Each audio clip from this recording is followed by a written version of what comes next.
ಏನು ತಿಳುವಳಿಕೆ ಆಗಿದ್ದವರಿಗೆ, ಏನು ಬುದ್ಧಿವಂತಿಕೆ, ಏನು ಮುನ್ನೋಟ ಅವ್ರಿಗಿದ್ದಿದ್ದು, ಏನು ವಿಷನ್ ಅವ್ರದ್ದೆಲ್ಲ, ಒಬ್ಬೊಬ್ಬ ಸದಸ್ಯರು ಮಾತಾಡ್ರೋ ಒಂದೊಂದು ವಿಷಯದ ಬಗ್ಗೆ ಮಾತಾಡ್ರೋಂಥ ರೀತಿ, ಎಂತೆಂಥ ಪಾರ್ಲಿಮೆಂಟೇರಿಯನ್ಸ್ ಆ ಕಾಲದಲ್ಲಿ ಇದ್ರಲ್ಲ, ಅದನ್ನು ನೋಡಿದರೆ ಕಾನ್ಸ್ಟಿಟ್ಯೂಂಟ್ ಅಸೆಂಬ್ಲಿ ಡಿಬೇಟ್ಸಿಗೆ ಅದಕ್ಕೆ ಸರಿಸಾಟಿ ಆಗ್ತಕ್ಕಂಥ ಡಿಬೇಟ್ಗಳು ಅದರ 1% ಕೂಡ ಇಲ್ಲ. ಈಗ ಸಾಂಸ್ಕೃತಿಕ ಲೋಕದಲ್ಲಿ ತೊಡಗಿಸ್ಕೊಳ್ಳದೆ ಇದ್ದಂಥ ರಾಜಕಾರಣಿ ಯಾರೇ ಇರಲಿ, ಯಾವ ಪಾರ್ಟಿಯನ್ನೇ ಇರಲಿ, ಅವನು ಪರಿಪೂರ್ಣ ಅಂತ ನನಗೆ ಅನಿಸೋದಿಲ್ಲ. ಯಾಕಂದರೆ ಅಲ್ಲಿ ನಮಗೆ ಆ್ಯಕ್ಚುಯಾಲಿಟಿ ಗೊತ್ತಾಗ್ತದೆ, ಓದಂಥ ಅಭ್ಯಾಸ ಬರ್ತದೆ, ನಮ್ಮ ಕಲ್ಚರಲ್ ಹೆರಿಟೇಜ್ ಗೊತ್ತಾಗ್ತದೆ. ಇವೆಲ್ಲವೂ ಕೂಡ ಗೊತ್ತಾಗದೆ ಅಲ್ಲಿ. ರಾಮಮನೋಹರ್ ಲೋಹಿಯಾ ಪಾರ್ಲಿಮೆಂಟಿಗೆ ಸೋತಾಗ ನೆಹರು ಪಾರ್ಲಿಮೆಂಟ್ ಒಳಗೆ ರಾಮಮನೋಹರ್ ಲೋಹಿಯಾ ಇಲ್ಲದೆ ಇರುವಂಥ ಈ ಸಂಸತ್ತು ಅಪೂರ್ಣ ಅಂತ ಭಾಷಣ ಮಾಡಿದ್ರು. ಒಂದು ಯಾವತ್ತೂ ಕೂಡ ಈ ದೇಶದಲ್ಲಿ ನೀವು ಇತಿಹಾಸ ನೋಡಿದಾಗ ಒಬ್ಬ ಲೀಡ್ ಮಾಡಿದಾಗ ಜನ ಅವ್ರ ಹಿಂದೆ ಹೋಗಿದ್ದಾರೆ. ಗಾಂಧಿ ಹಿಂದೆ ಹೋದರು, ಜಯಪ್ರಕಾಶ್ ನಾರಾಯಣ್ ಹಿಂದೆ ಹೋದರು. ಆ ಥರ ಒಂದು ಕಾಸ್ ಇಟ್ಕೊಂಡು ಫೈಟ್ ಮಾಡೋರ ಬಗ್ಗೆ ದೇಶದ ಜನ ಬೆಂಬಲ ಕೊಟ್ಟಿರೋಂಥದ್ದು ಇದೆ. ಆ ಥರದ್ದು ಒಂದು ಕಾಸ್ ಇಟ್ಕೊಂಡು ಫೈಟ್ ಮಾಡೋಂಥದಕ್ಕೆ ಬಹುತೇಕ ಸಕಾಲ ಅಂತ ಅನ್ನಿಸ್ತದೆ. ರೆಸ್ಪೆಕ್ಟ್ ಅನ್ನೋದನ್ನ ಕಮೆಂಡ್ ಮಾಡಬೇಕೇ ಹೊರತು ಡಿಮ್ಯಾಂಡ್ ಮಾಡಬಾರ್ದು. ನೀವು ಒಂದು ಕುರ್ಚಿಲಿ ಕೂತಾಗ ಅದು ಡಿಮ್ಯಾಂಡ್, ಅದಕ್ಕೆ ಆ ಕುರ್ಚಿಗೆ ರೆಸ್ಪೆಕ್ಟ್ ಗೌರವ ಕೊಡ್ತಾರೆ ಹೊರತು ನಿಮಗಲ್ಲ. ಅದು ಗೊತ್ತಿರ್ಬೇಕು ನಮಗೆ. ನಾನು ಕುರ್ಚಿಗೆ ಗೌರವ ಕೊಡ್ತೇನೆ, ನನಗಲ್ಲ. ಅದು ಇಲ್ಲದೇ ಗೌರವ ಸಂಪಾದನೆ ಮಾಡೋದಿದೆಯಲ್ಲ, ದೊಡ್ಡ ಸಂಪಾದನೆ.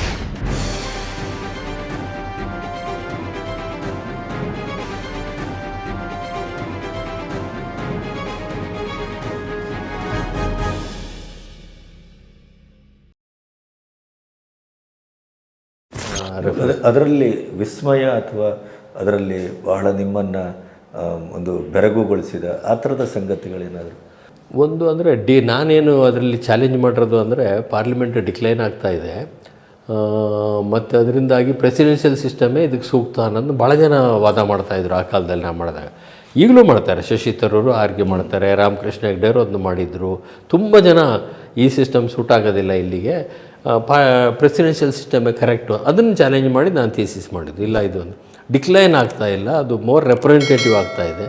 ಬರೀ ನಾಯ್ಸ್ ಬೇಸಿಸ್ ಮೇಲೆ ಅದು ತೀರ್ಮಾನ ಮಾಡೋಕ್ಕೆ ಹೌಸ್ ಎಷ್ಟು ದಿವಸ ನಡೀತು ಅನ್ನೋದು ಮುಖ್ಯ ಅಲ್ಲ, ಅಥವಾ ಹೌಸಲ್ಲಿ ಎಷ್ಟು ಗಲಾಟೆ ಹೇಗೆ ನಡೀತು, ಏನು ತೀರ್ಮಾನ ಆಯಿತು ಅನ್ನೋದು ಮುಖ್ಯ ಅನ್ನೋದ್ರಲ್ಲಿ ಆರ್ಗ್ಯುಮೆಂಟ್ ಮಾಡಿ.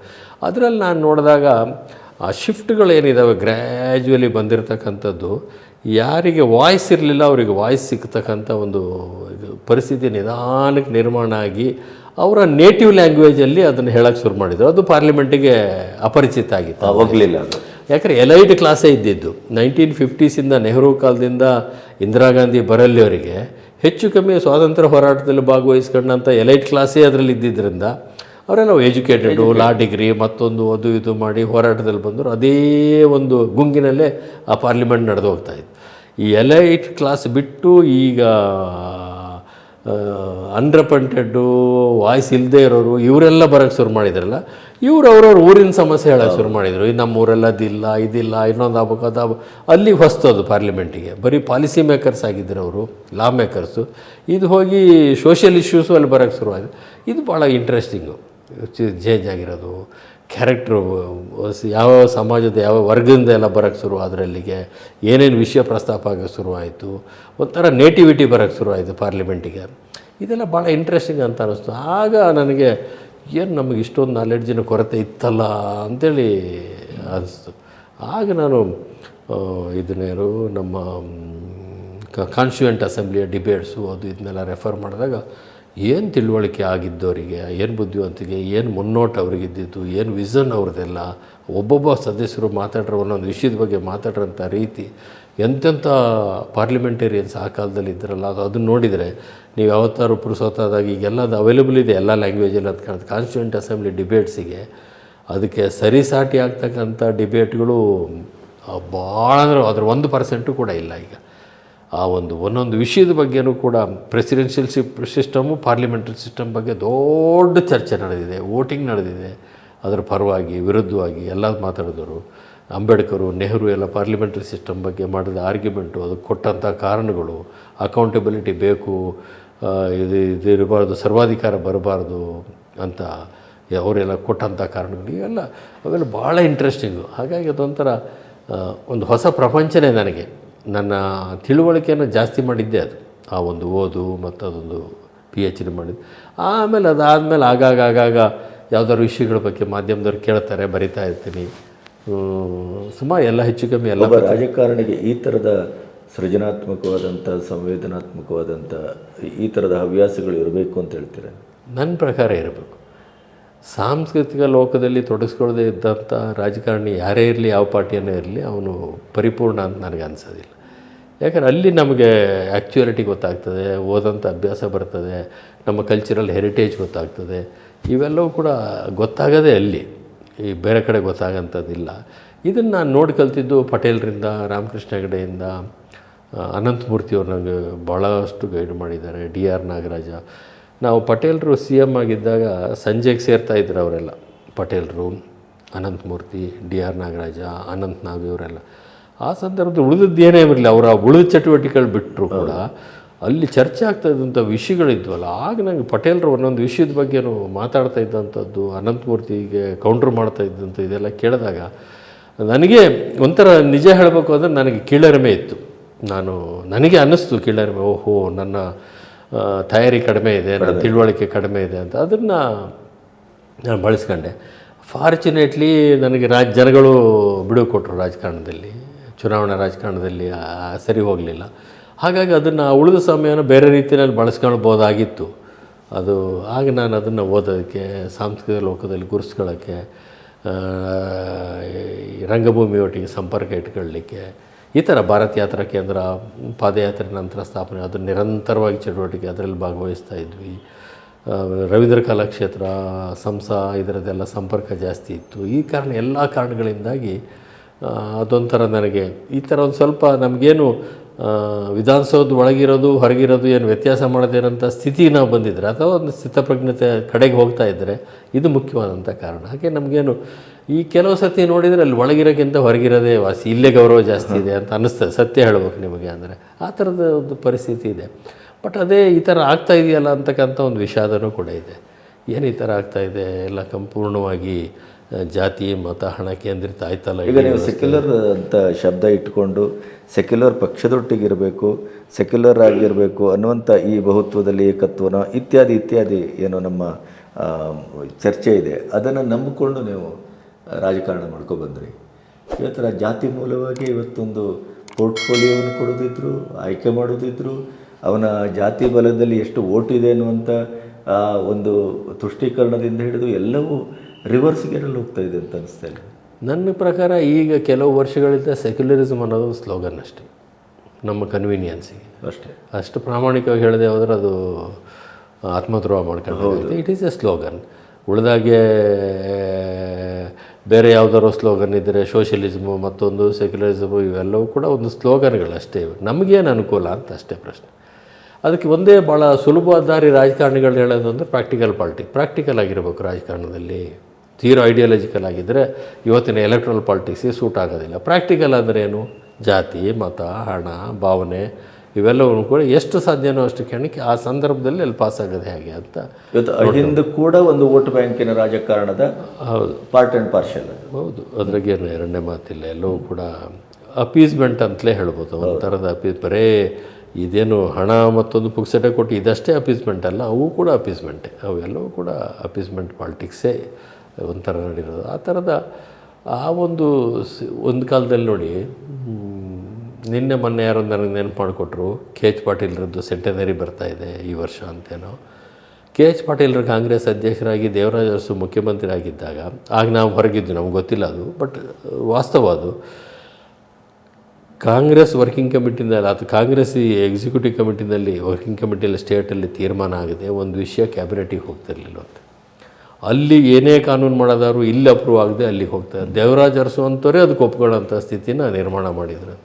ಅದು ಆ್ಯಕ್ಚುಲಿ ಆಗಬೇಕಾಗಿರೋದು. ಈಗ ಪಾರ್ಟಿ ಅನ್ನೋದು ಇದು ಒಟ್ಟೇನು ಅಂದರೆ ಈ ನಾಯಿ ಬಾಲದ ಕತೆ.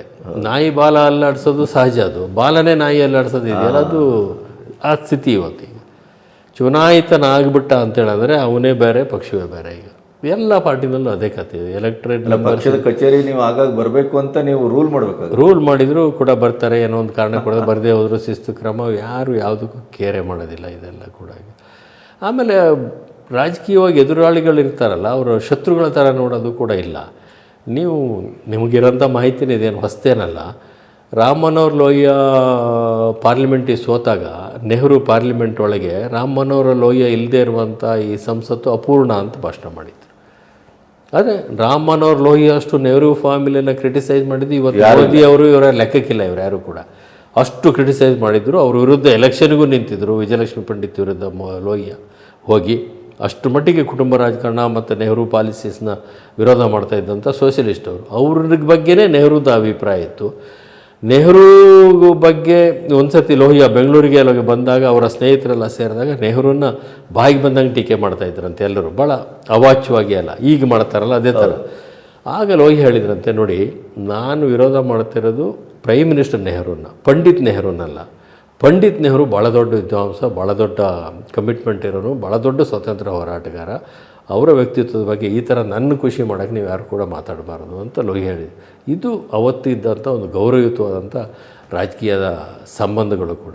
ವಾಜಪೇಯಿ ಬಗ್ಗೆನೂ ನೆಹರು ಬಗ್ಗೆನೂ ಅದೇ ಥರದಿದೆಯಲ್ಲ. ವಾಜಪೇಯಿ ಫಸ್ಟ್ ಪಾರ್ಲಿಮೆಂಟಿಗೆ ಬಂದಾಗ ಅವ್ರ ಭಾಷಣ ಕೇಳಿ ನೆಹರು ಹೊಗಳಿ ಮುಂದೆ ದೇಶದ ನಾಯಕ ಆಗ್ತಾನೆ ಅಂತ ಹೇಳಿದ್ದು, ಅದೇ ಥರ ಫಾರಿನರ್ಸಿಗೆ ಪರಿಚಯ ಮಾಡಿಕೊಟ್ಟಿದ್ದು. ಅದೇ ರೀತಿ ವಾಜಪೇಯಿ ಫಸ್ಟ್ ಮೊರಾರ್ಜಿ ಗೌರ್ಮೆಂಟಲ್ಲಿ ಎಕ್ಸ್ಟರ್ನಲ್ ಅಫೇರ್ಸ್ ಮಿನಿಸ್ಟರ್ ಆದಾಗ ಅವರ ಆಫೀಸ್ ಮುಂದೆ ಇದ್ದಂಥ ನೆಹರು ಫೋಟೋ ತೆಗೆದಿದ್ದಕ್ಕೆ ಅವ್ರು ನಿಂತು ವಾಪಸ್ ಫೋಟೋ ಹಾಕಿಸಿ ನಂತರ ಕಚೇರಿಗೆ ಹೋಗಿ, ಯಾಕೆಂದರೆ ಅವರು ಎಕ್ಸ್ಟರ್ನಲ್ ಅಫೇರ್ಸ್ ಮಿನಿಸ್ಟ್ರು, ಪ್ರೈಮ್ ಮಿನಿಸ್ಟ್ರಾಗಿ ಎಕ್ಸ್ಟರ್ನಲ್ ಅಫೇರ್ಸ್ ಮಿನಿಸ್ಟ್ರು ಅಂತ ಫೋಟೋ ಇದೆ, ಅದನ್ನ ತೆಗಿಯೋ ಅಧಿಕಾರ ನಮಗಿಲ್ಲ. ರಾಜಕೀಯ ಹಾಗೆ ರಾಜಕೀಯ ನಮ್ಮ ವಿರೋಧಿಗಳನ್ನ ಎದುರಾಳಿಗಳು ಅಂತ ಕಾಣೋಂಥ ಒಂದು ಸ್ಥಿತಿ ಬರಬೇಕು, ಶತ್ರುಗಳು. ಈಗ ಭಾಳಷ್ಟು ಜನ ಒಬ್ರಿಗೊಬ್ರಿಗೆ ಮಾತಾಡೋದಿಲ್ಲ, ಇನ್ನೊಂದು ಮಾಡೋದಿಲ್ಲ, ಕೆಲವು ಕಡೆ ಸಂಬಂಧನೇ ಮಾಡೋದಿಲ್ಲ. ಈಗ ವಿಪಕ್ಷ ಅಲ್ಲ, ವಿರೋಧ ಪಕ್ಷ, ವಿರೋಧ ಪಕ್ಷ, ಹಾಗೆ ವಿರೋಧಕ್ಕಾಗಿ ವಿರೋಧ ಆ ಥರ ಇದೆ. ಈ ಥರ ತುಂಬ ದೂರ ಹೋಗಿಬಿಟ್ಟಿದೆ. ಅದ್ರ ಮತ್ತೆ ಸರಿದಾರಿಗೆ ಬರೋದಿಲ್ಲ, ಅದು ಬರ್ತದೆ. ಆದರೆ ಒಂದು ಯಾವತ್ತೂ ಕೂಡ ಈ ದೇಶದಲ್ಲಿ ನೀವು ಇತಿಹಾಸ ನೋಡಿದಾಗ ಒಬ್ಬ ಲೀಡ್ ಮಾಡಿದಾಗ ಜನ ಅವ್ರ ಹಿಂದೆ ಹೋಗಿದ್ದಾರೆ. ಕಮಿಟ್ಮೆಂಟ್ ಇದೆ. ಗಾಂಧಿ ಹಿಂದೆ ಹೋದರು, ಇವ್ರ ಹಿಂದೆ ಹೋದರು, ಜಯಪ್ರಕಾಶ್ ನಾರಾಯಣ್ ಹಿಂದೆ ಹೋದರು, ಅನೇಕ ಚಳುವಳಿಗಳ ನಾಯಕರುಗಳ ಹಿಂದೆನೂ ಹೋದರು, ರೈತ, ಕಾರ್ಮಿಕ, ಮತ್ತೊಂದು ಇದೆಲ್ಲ. ಅದೇ ರೀತಿ ಅಣ್ಣಾ ಹಜಾರೆ ಹಿಂದೆನೂ ಹೋದರು. ಅದನ್ನ ಯಾರು ಲಾಭ ಪಡೆದ್ರು ಬಿಟ್ಟರು ಬೇರೆ ಪ್ರಶ್ನೆ, ಬಟ್ ಅದ್ರ ಹಿಂದೆನೂ ಹೋದರು ಜನ. ಆ ಥರ ಒಂದು ಕಾಸ್ ಇಟ್ಕೊಂಡು ಫೈಟ್ ಮಾಡೋರ ಬಗ್ಗೆ ದೇಶದ ಜನ ಬೆಂಬಲ ಕೊಟ್ಟಿರೋಂಥದ್ದು ಇದೆ. ಆ ಥರದ್ದು ಒಂದು ಕಾಸ್ ಇಟ್ಕೊಂಡು ಫೈಟ್ ಮಾಡೋಂಥದ್ದಕ್ಕೆ ಬಹುತೇಕ ಸಕಾಲ ಅಂತ ಅನ್ನಿಸ್ತದೆ ನನಗೆ. ಈ ವೃತ್ತಿಪರ ರಾಜಕಾರಣಿಗಳ ಮಧ್ಯೆ ನೀವು ಹೋದಾಗ ನೀವು ಈಗ ಯಾವ ಹಿಂಸೆಯನ್ನು ಅನುಭವಿಸ್ತೀರಿ? ಇಲ್ಲ, ನಾನು ಹೇಳಿದ್ನಲ್ಲ ಆಗಲೇ ಮುಜುಗರ ಅನ್ನೋ ಪದ. ಯಾಕೆಂದರೆ ಅಧಿಕಾರಿಗಳಾಗಲಿ ಬೇರೆ ಅದೊಂದು ಥರದ ಸಿಸ್ಟಮ್ಮು ಡೆವಲಪ್ ಆಗಿಬಿಟ್ಟಿದೆ. ನೀವು ಸರ್ಕಾರಿ ಕಾರಲ್ಲಿ ಹೋಗಿ ಇಳಿಯೋದಕ್ಕೂ ನಿಮ್ಮ ಖಾಸಗಿ ಕಾರಲ್ಲಿ ಇಳಿಯೋದಕ್ಕೂ ಟ್ರೀಟ್ಮೆಂಟೇ ಬೇರೆ ಈ ಥರ ಇರ್ತದೆ. ಅದನ್ನು ತಲೆ ಹಚ್ಕೊಳ್ಬಾರ್ದು. ಅದೊಂಥ ದೊಡ್ಡ ದುರಂತನೇ.